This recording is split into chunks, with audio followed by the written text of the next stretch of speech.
Hola y bienvenidos a mi canal de YouTube una vez más.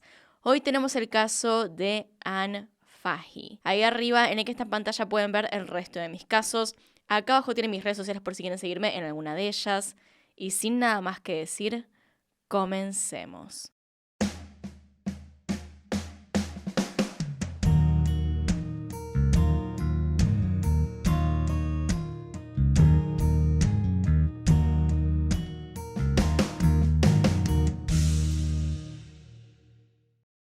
Anne Marie Zinir Fahey nació el 27 de enero de 1966 en Delaware, Estados Unidos. Anne nació y creció en la ciudad de Wilmington. Era hija de Robert y Kathleen Fahey. Además, era la menor de 6 hermanos. Anne provenía de una familia de inmigrantes escoceses que llegaron a Estados Unidos a principios del siglo. Eran una familia muy humilde que se la rebuscaba como podía para vivir.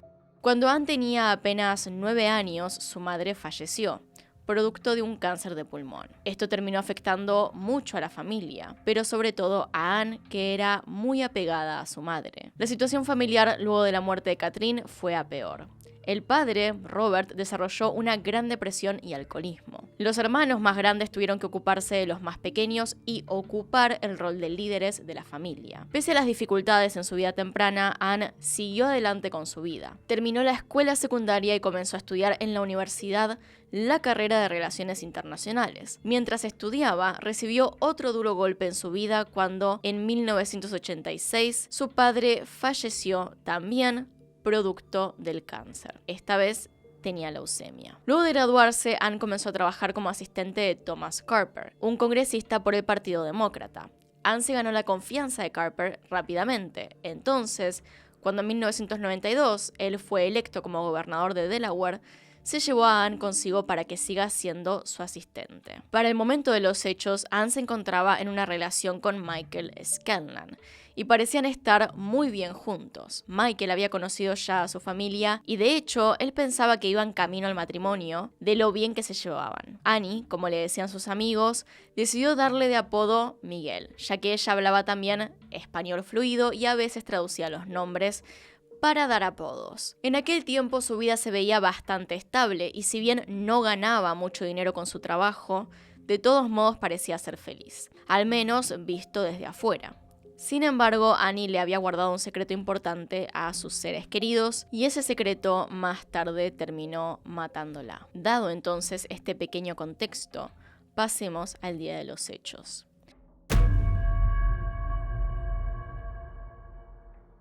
Tal cual la desaparición de Anne se descubrió el 30 de junio de 1996. El año es importante ya que hay que recordar que los celulares, si bien existían, no era lo que son ahora, y se usaba más el teléfono de línea, el dejar mensajes en la contestadora, el dejar un mensaje de voz y esperar a que la otra persona se contacte. Michael había estado intentando hablarle a Anne Marie toda la semana, esperando que le contestara en algún momento. Hasta cierto punto pensaba que ya lo llamaría, que estaría ocupada y que por eso todavía no lo contactaba. Entonces, aquel día le dejó un mensaje en la contestadora antes de las 7 p.m. diciéndole que estaría en una barbacoa, una reunión con algunos compañeros de trabajo, pero que volvería a su casa a eso de las 9 de la noche. Para este momento ya era raro que Anne no contestara absolutamente nada. A las 9 llamó para decirle que estaría en un bar, el Kid Shillings. Esperaba él en ese bar que en algún momento su novia llegara con alguna razón de por qué había dejado de contestar. Tal vez el teléfono estaría roto,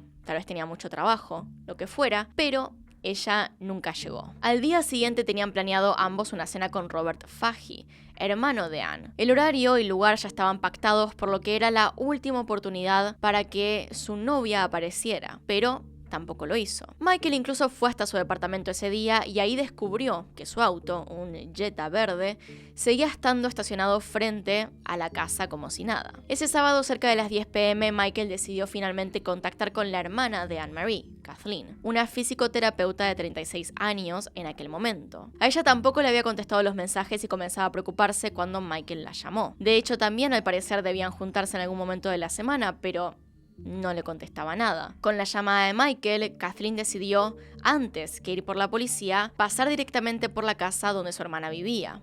un lugar que compartía con el dueño del lugar. Dicho dueño le dijo que hacía días que no la veía. Mientras tanto, de todas formas, Kathleen había hecho algunas llamadas para despejar dudas. Sabía que su hermana no había ido al trabajo el viernes, pero pensó que era posible que estuviera con alguna amiga, así que llamó primero a una mujer que trabajaba en la misma oficina que Anne, Ginny Columbus. Ginny en realidad no sabía nada, así que Kathleen llamó a su hermano, a Robert, con quien Anne se encontraría ese sábado. Pero él tampoco sabía qué estaba pasando. De hecho, estaba junto con su esposa esperando a la pareja, pensando que eran muy impuntuales o que habrían tenido algún problema con el auto. De nuevo, era 1996, los mensajes se dejaban en máquinas contestadoras, y para escucharlas las personas debían estar en sus casas o a veces desde un teléfono público u otro teléfono, llamando al propio número de línea y tocando un código. Es decir, se podían ver esos mensajes, pero no era tan inmediato como lo es ahora.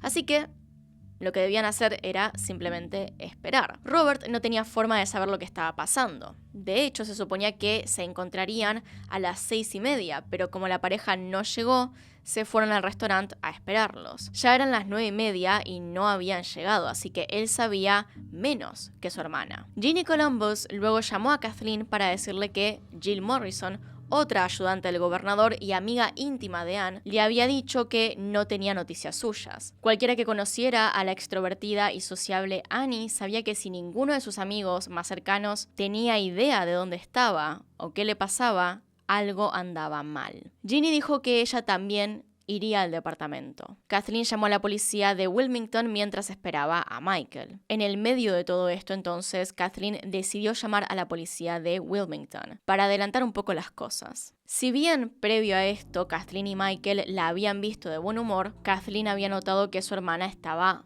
muy flaca, demasiado flaca. Ella solía verla con ropa muy suelta, de modo que no fue hasta la semana previa a la desaparición que se dio cuenta, cuando había ido junto con Anne a comprar un traje. Ahí fue cuando vio el cuerpo de su hermana por debajo de la ropa holgada. Pero de nuevo ella se veía bien de ánimos.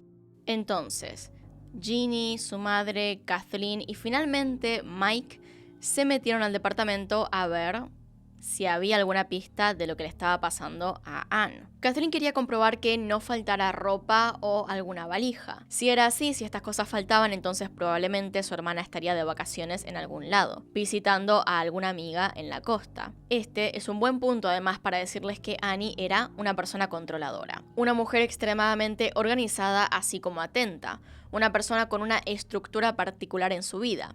Vivía sola y tenía sus propias reglas que seguía todos los días, como acomodar su ropa de cierta forma, limpiar, dejar todo ordenado y, muy importante, dejar la cama presentable, tendida e incluso en ocasiones dejar una menta lista al lado de la almohada. Kathleen sabía que su hermana no iría ni a la esquina sin tender esa cama, así que lo que vio dentro del departamento le pareció muy raro.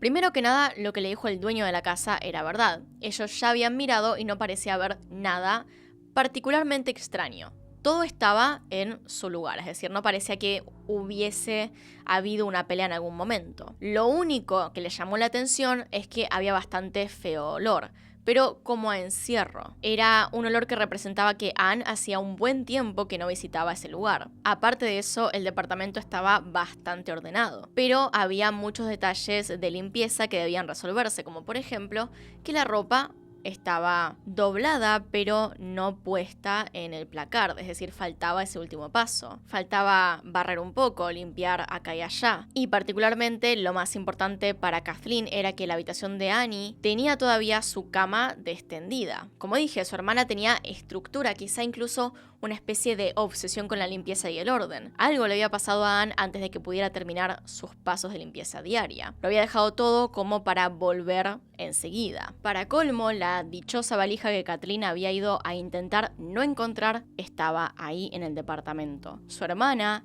no se había ido de viaje. Kathleen entonces tomó el teléfono para llamar otra vez a la policía y escuchó un pitido rápido en el receptor, indicando que Annie tenía mensajes en el contestador. Pero claramente había un problema y, como les decía antes, necesitas un código para acceder a estos mensajes. Kathleen no lo tenía, así que simplemente lo dejó ir y de una vez llamó otra vez a la policía de Wilmington. rogándoles que por favor fueran hasta la casa de su hermana. Catherine y Mike continuaron mirando alrededor del departamento en busca de pistas de lo que le pudo haber pasado a Annie. Resulta que en un cajón del aparador de la sala de estar, Catherine descubrió una carta sin fecha, con una letra que no coincidía con la caligrafía de Michael. Catherine ya había encontrado tarjetas del día de San Valentín de parte de Mike, así que ya sabía cómo escribía. Este nuevo hallazgo era definitivamente de un hombre diferente. Asegurándose de que Michael no estuviera en la habitación, Catherine leyó la carta con cierto cuidado. Ella no conocía la identidad del autor, pero la carta, desde un principio, era claramente de un amante con quien Annie había discutido detalles íntimos de su vida. Una de estas cartas decía lo siguiente: considera el adjunto como un regalo de Navidad anticipado y solo parcial. Ahora puedes darte el lujo de hacer lo que querías hacer. Además, dado que aparentemente Robert cambió sus planes para la cena del domingo, puedes ser parte de la celebración. Si Robert decide invitarte a cenar el sábado, usa esto para comprar la cena, sin bebidas. Todo lo que quiero es hacerte feliz y estar contigo. Te amo. La verdad es que después de leer la carta menos sabía quién era esta persona y recordaba algo parecido a una cena en algún momento, pero no le sonaba del todo. Así que siguió buscando por más cartas y las encontró. 3 más. Estas le hicieron las cosas más fáciles. Eran de un hombre llamado Thomas Capano. Kathleen solo tuvo que leer estas cartas muy por encima para darse cuenta de que este hombre llamado Capano y su hermana eran más que amigos. Una nota fechada el 2 de mayo de 1996 sugería que ya había una relación bastante profunda. Annie, esto no es un regalo, es un préstamo para reemplazar el parabrisas. Puedes pagar la mitad cuando recibas un cheque de la compañía de seguros. Esa parte en realidad era como un chiste interno que tenían y de hecho siguió diciendo: tendrás que fregar mis inodoros y planchar mis calzoncillos. Junto a esta carta y a estos chistes también había una oferta para comprarle un auto caro a Annie, un Lexus 300 ES Coach Edition. Una carta similar con fecha del 25 de junio de ese año, es decir, unos días antes, sugería que este hombre seguía mandándole dinero a Annie, con la esperanza de que no se quedara sin plata durante varios días en caso de que ocurriera una emergencia. Catherine entonces se guardó todas estas cartas en el bolsillo sin decirle nada a Michael, quien se encontraba buscando en otra parte del departamento. Además, Catherine decidió contarle a su hermano Robert por teléfono lo que había encontrado, y lo raro de que el departamento no estuviera ordenado como siempre. Sin embargo, el dato de mayor importancia en todo esto y que probaba que Annie no se había ido simplemente a hacer algún mandado fuera de la casa, era que su cartera todavía estaba ahí, en la mesa de la cocina. Y una cosa era irse dejando la cama extendida, mientras que otra era directamente no llevar nada encima. Ya en ese momento, Catherine le preguntó a Robert si sabía que Annie se hablaba con Thomas Capano, o si sabía que había estado en una relación con él, a lo que Robert le dijo que no. Él sabía perfectamente quién Capano era. Estaban hablando de un hombre muy importante en ese lugar. Para entender la conexión con Capano, volvamos a la vida de Anne-Marie antes de que todo esto ocurriera, a cuando consiguió su trabajo como asistente. Es cuando comienza a trabajar para el otro Thomas Carper, que Annie se cruza con Thomas Capano. En ese momento, por su jefe, por su trabajo, se conocen en una fiesta. Y desde esa fiesta puntual, que Capano jamás la dejó ir. Hablemos un poco entonces de la vida de este hombre para entender mejor lo que estaba pasando. Thomas Capano nació en octubre de 1949 en Delaware, Estados Unidos. Era uno de 4 hijos de Luis Capano, un importante empresario de la industria de la construcción en Delaware. La familia Capano era una de las más poderosas e influyentes en la ciudad. Como persona de la alta sociedad, Capano disfrutaba de todos los lujos y privilegios que su familia tenía. Tras terminar la secundaria en una de las mejores escuelas de la ciudad, lo que también significa una de las más caras, en vez de seguir algo relacionado con el negocio familiar, Capano decidió estudiar leyes en la Boston College Law School, donde se recibió de abogado. Su familia lo describe como una persona con un excelente temperamento, muy calmado y calculador.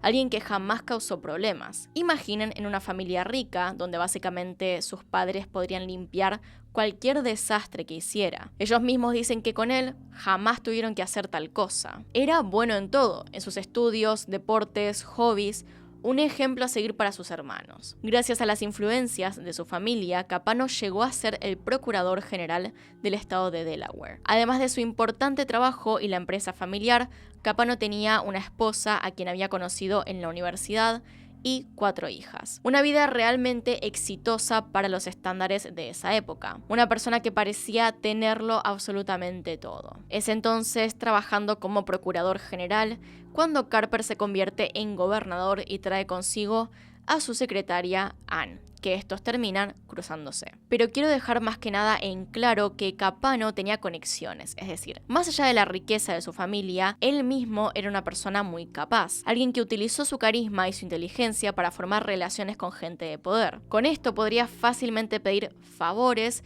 si los necesitaba, y encima de todo era un abogado, así que su vida estaba resuelta por todos los frentes. Una persona que puede escaparse de cualquier cosa sin consecuencias no tuvo mejor idea que engañar a su esposa. Varias veces. En 1977, cuando tenía 28 años y solo 5 años de casado, Capano comenzó a perseguir a Linda Marandola, de 23 años, secretaria legal de un amigo suyo. Marandola había acompañado a los 2 hombres a almorzar en varias ocasiones, y Capano pronto le invitó a almorzar solos.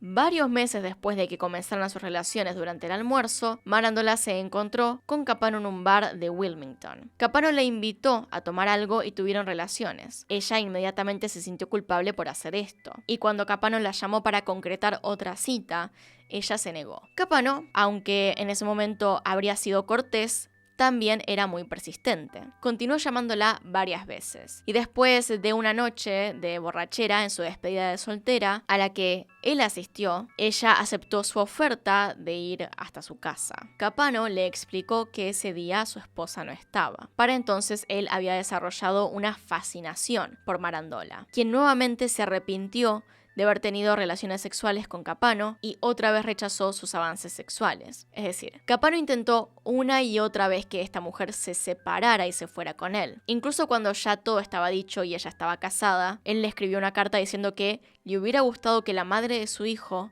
fuera ella. Realmente estaba obsesionado con Linda Marandola. Linda fue con su jefe para decirle lo que estaba pasando. Este hombre le dijo que ya pararía, que todo estaba bien, que Capano era así. Pero no paró. En una conversación con un amigo, Capano le comenzó a contar lo que estaba ocurriendo y que quería hacerla sufrir. Este amigo era Joseph Riley, y Capano intentó pedirle que le enviara un mensaje a Linda diciéndole: la quiero lastimar. ¿Podrías hacer que alguien la golpee en la cabeza o que la atropelle un auto? Joseph Riley, por su lado, contactó a un ex detective del FBI para contarle lo que Capano le había dicho. Con el tiempo, Capano fue desistiendo de la idea de lastimar fatalmente a Linda, pero insistió en que Riley la acosara con llamadas telefónicas. Pronto Capano le dijo que prefería que ahora molestara al esposo de Linda. Lo que él no sabía, por supuesto, era que Riley le estaba diciendo todo al ex detective. Había grabado todo lo que Capano dijo, incluso pidiéndole que repitiera partes para que se entendiera bien. Aún así, con las grabaciones de voz, nada se hizo. Capano no tuvo consecuencias por acosar a Linda, a su esposo y a su familia.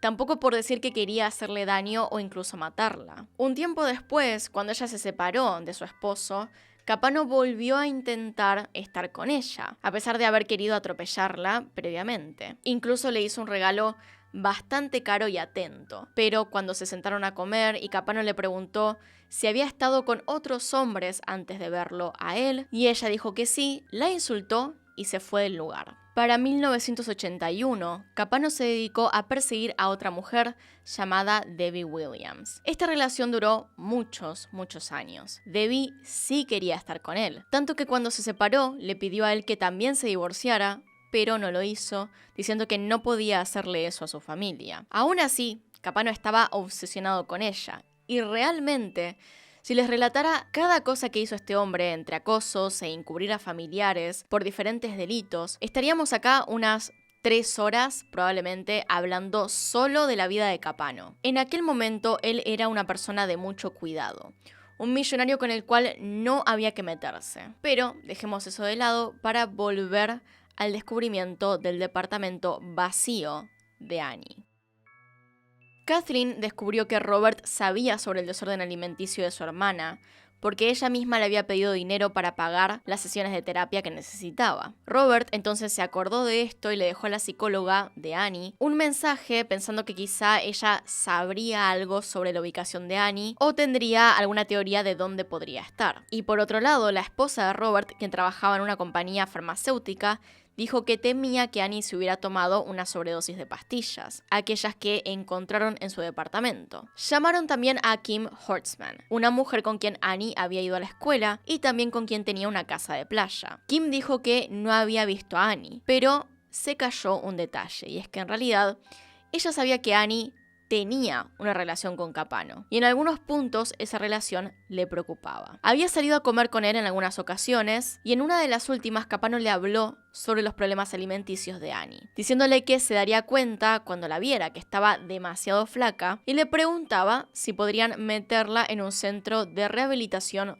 por la fuerza. También le preocupaba la diferencia de edad, siendo que Annie tenía 17 años menos que Capano, y se notaba que él estaba celoso de que ella pasara tiempo con gente de su edad. Se le notaba lo posesivo. Capano también en aquel momento le mencionó lo depresivo que se había puesto por el romance entre Annie y Michael Scanlan. Él había dejado a su esposa el septiembre anterior para poder estar con ella, pero en lugar de que Annie hiciera lo mismo, lo dejó simplemente como un amigo. Kim, como respuesta a todo esto, le dijo que tenía que darle espacio. Así que el día en el cual encontraron el departamento de Annie vacío, luego de la llamada de Kathleen, Kim llamó a Capano para preguntarle varias veces y de forma insistente dónde estaba Annie. Estaba segura de que él sabía. Él le dijo que no sabía, que no tenía idea y que pensó que estarían las dos juntas aquel fin de semana. Por más insistencia que pusiera, él no decía nada más. Capano cortó la llamada diciendo que se comunicaría con ella más tarde. La terapeuta de Annie, por otro lado, finalmente escuchó el mensaje de Robert y se contactó con él. Y le contó que no creía que su paciente pudiera haber cometido una sobredosis, pero también le preguntó si sabía de alguien que pudiera querer secuestrar a su hermana. Insistió en ello, pero se negó a describir más de lo que pensaba por el secreto de paciente, y la conversación terminó en esa pregunta. La desaparición de Anne fue como tal denunciada recién el 30 de junio. La policía, en algún punto entre que los hermanos buscaban a Annie, apareció. En realidad esto fue gracias a Kathleen. Ella le informó a la policía, pero pareció que les daba igual, porque después de horas de estar en la casa todavía no se presentaban. Así que tuvo que usar sus conexiones. Por su trabajo y por su exnovio, ella conocía al secretario de Estado, Ed Friel. Lo llamó y le dijo que Annie había desaparecido, y fue recién ahí que a la policía le empezó a importar el caso. Mientras tanto, Capano volvió a llamar a Kim, la amiga de Annie, para intentar explicar mejor su situación con respecto a todo el tema. Capano pareció esforzarse por describir lo que él y Annie habían hecho el jueves por la noche, diciéndole a Kim que había llevado a su amiga a un restaurante en Filadelfia y que se habían detenido en su casa en Grant Avenue en el camino de regreso. Allí, según Capano,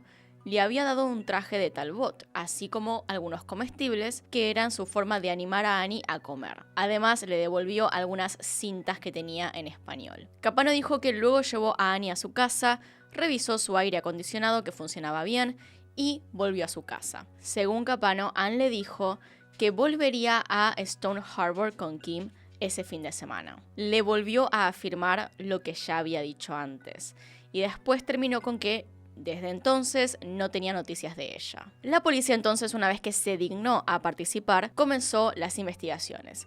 Se organizaron búsquedas y comenzaron con las entrevistas de posibles testigos. Es así que no tardaron demasiado en llegar a Capano, quien había sido una de las últimas personas en verla. Sin embargo, cuando fue entrevistado dijo no saber nada al respecto. Eso sí, Capano describió a Anne como una persona temperamental y también creía que podía intentar quitarse la vida. Le dijo a la policía que probablemente volvería a aparecer el lunes a la mañana. Cuando la policía preguntó si tendría él algún problema con que vieran dentro de su casa, Capano dijo que sí, porque estaban sus hijos con él ese fin de semana, así que sería una molestia. Por otra parte, la vecina de Anne dijo que el jueves por la tarde-noche, a eso de las 9:45 p.m. más o menos, escuchó unas pisadas fuertes en el piso de arriba, donde Anne vivía. Esas pisadas eran diferentes, le parecían un poco más fuertes de lo habitual y por eso pensó que serían las pisadas de un hombre. Después de eso no escuchó nada más. Se revisaron también los datos bancarios de Anne y desde el día 28 no había rastros de ningún cambio. No había estado usando sus tarjetas, su cuenta de banco en general, para nada. Solo quedaba comprobar la coartada de Capano, o al menos en la historia que había contado. Él le dijo a la policía que había dejado a Anne en su casa luego de una cena en un restaurante, así que la policía fue hasta este lugar para saber si estaba diciendo la verdad. Al llegar y enseñarle la foto a una mesera, ella respondió que los había visto a los dos juntos aquella noche del 27, pero que se notaban tensos. Anne-Marie casi no había comido nada. La mesera tampoco pudo escuchar bien la conversación, ya que cada vez que se acercaba a la mesa ellos dejaban de hablar. En resumen, no parecía que la cena que estaban teniendo estuviera yendo para nada bien. Con el pasar de los días, los investigadores fueron recolectando más testimonios sobre la relación que tenían Anne y Capano. No podían descartarlo como una de las mayores personas de interés para el caso. Además, había un detalle muy importante, algo que Ginny Columbus le entregó a Kathleen: el diario de Anne, el cual había encontrado en un cajón. El cuaderno no tenía muchas páginas, pero se podía observar perfectamente lo que Anne pensaba respecto a Capano, cómo había comenzado y cómo terminó su relación. Y se podía ver lo enamorada que ella estaba de él. Tengo miedo porque estoy enamorada de un hombre que tiene familia. Fantaseo mi vida con él todo el tiempo. Es muy gentil, inteligente, guapo e interesante. Esto fue una entrada del diario de Anne el 24 de abril de 1994. Pero eso fue apenas cuando conoció a Capano. En entradas posteriores vemos cómo su forma de referirse a él cambia radicalmente. Nuestra relación ha terminado. Sé que es mi problema y mi culpa. Esa entrada es del 26 de abril y la siguiente es: finalmente le di un cierre a Tom Capano. Qué maníaco, controlador, manipulador, inseguro y celoso. Durante todo un año permití que alguien tome el control de cada decisión de mi vida. Esta es una entrada de su diario el 7 de abril de 1996. Pese a esto, en realidad no había ninguna evidencia fuerte, nada sólido y físico para detenerlo como sospechoso. Además, los esfuerzos de las investigaciones no daban resultado alguno. No había rastros de Anne por ninguna parte. Lo único que quedaba eran los objetos encontrados dentro del departamento, pero eso realmente no decía nada. Lo más seguro es que este hombre haya usado su poder e influencia en aquel momento para demorar las investigaciones lo más posible. Tanto así fue que durante bastante tiempo no se obtuvo nada relevante. Un tiempo después de la desaparición de Anne, Capano compró una nueva alfombra, con lo cual los detectives pensaron, todavía sin poder realmente entrar a su casa, que había usado una alfombra anterior para llevarse el cuerpo de Anne del lugar y ahora debía reemplazarla. 4 días antes de la desaparición, la empleada de limpieza se había ocupado de limpiar la casa. A la semana siguiente, Capano le dijo que no requería de sus servicios porque sus hijos no se habían quedado aquel fin de semana, así que no estaba sucio. Claramente esto es una gran inconsistencia. ¿Los hijos de Capano estaban o no estaban? Cuando por fin la empleada volvió a la casa para hacer la limpieza, notó que un sillón pequeño y la alfombra ya no se encontraban ahí. Habían sido reemplazados por 2 sillones y una nueva alfombra. Con este testimonio, la policía pudo entrar a revisar la casa finalmente. En una esquina del living encontraron 2 manchas chiquitas marrones, posiblemente sangre seca. El problema con estas muestras es que eran demasiado chicas. Aún así, se logró hacer el examen ya que la cantidad que tenían era suficiente. Y sí, dio que el resultado de las manchas era sangre. Lamentablemente, para saber si era o no de Anne-Marie, ya constituía todo un nuevo y más difícil problema. No tenían muestras de ADN de Anne y sus padres estaban muertos. Las muestras de sus hermanos no darían resultados sólidos. Necesitaban algo mejor. Intentaron ir a un centro en el cual Anne-Marie había donado sangre recientemente, pero ya era muy tarde. Con un poco de tiempo e insistencia, finalmente lograron que trajeran de vuelta el plasma, y con eso intentaron sacar ADN. En un evento inesperado, todavía quedaban células de sangre del cual extraer dicho ADN.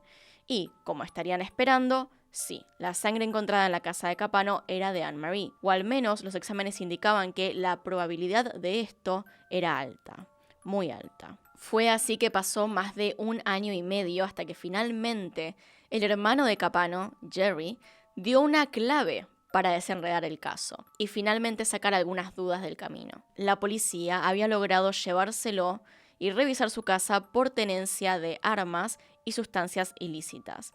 Con la promesa de inmunidad, Jerry comenzó a hablar y a explicar en detalle todo lo que había pasado, hasta donde sabía, con su hermano. Primero, lo llevaron dentro de una conservadora en un bote y la tiraron con el cuerpo dentro. Como la conservadora no se hundía, le dispararon para ver si así finalmente lo hacía, pero tampoco fue el caso. Así que recuperaron la conservadora del agua, sacaron el cuerpo de adentro y luego lo tiraron atándolo con un ancla para que se hunda. Después se deshicieron de todo lo demás, incluyendo la conservadora. Jerry también dijo que en realidad su hermano le había pagado y le había dicho que el cuerpo era de una persona que estaba extorsionándolo y que se encontraba en juego su familia, así que por eso debían deshacerse de él. Según este hombre, esa era toda la explicación que él tenía. No sabía nada de esta mujer, no tenía idea quién era ni qué estaba haciendo exactamente, solo sabía que su hermano necesitaba ayuda y además que le había pagado una buena cantidad de plata. Cuando los investigadores escucharon esto, fueron inmediatamente a buscar por esos lugares que el hermano de Capano había descrito. Lamentablemente, nunca pudieron hallar el cuerpo, pero sí encontraron la conservadora, que la había recuperado del agua un pescador de la zona. Con esto, la policía ya tenía suficientes pruebas para arrestar a Capano como sospechoso por el homicidio de Anne Fahey. El juicio se llevó a cabo en 1998. Los investigadores no fueron capaces de encontrar el cuerpo para ese momento ni el arma homicida, por lo que las evidencias más fuertes del caso eran la conservadora y muchísimos testimonios, entre ellos, por supuesto, del hermano de Capano. Y es así como se formó la verdadera historia de lo que pasó con Anne Marie Fahey. Volvamos un poco al principio. Capano ya era conocido por tener varias amantes y cuando conoció a Anne comenzó una nueva relación extramatrimonial. Abusando de su posición de poder, encantó a Anne con su carisma. A pesar de la diferencia de edad, que era 17 años mayor que Anne, ella estaba genuinamente enamorada de él. Es así como comenzaron los encuentros a escondidas entre ellos.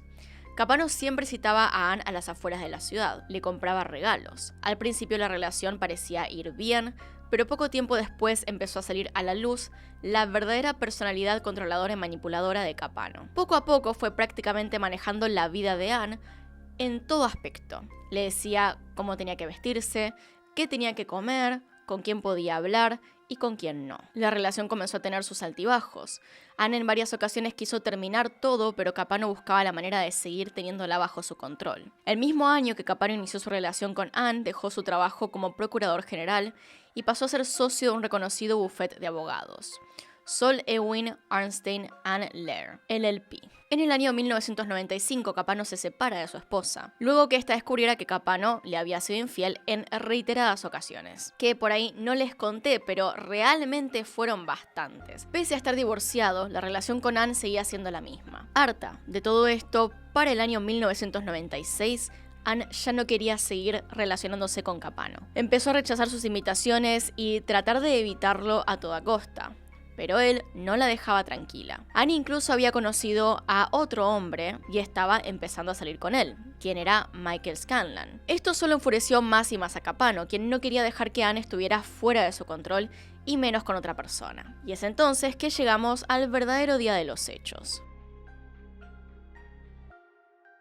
Era el 27 de junio de 1996. Anne, quien ya hacía semanas había tomado la decisión de cortar con Capano definitivamente, recibió una invitación de él para hablar. Ella, luego de mucha insistencia por parte de Capano, terminó aceptando esta invitación. Fueron a cenar con Capano a Filadelfia. Esta fue la última vez que se vio a Anne en público. Luego de la cena se dirigieron a la casa de Capano. En este lugar, él intentó nuevamente hacer que Anne se quede con él. Ya vimos antes que era un hombre muy celoso y posesivo, pero que además no aceptaba un no por respuesta. Esta vez simplemente acosarla no fue suficiente para él.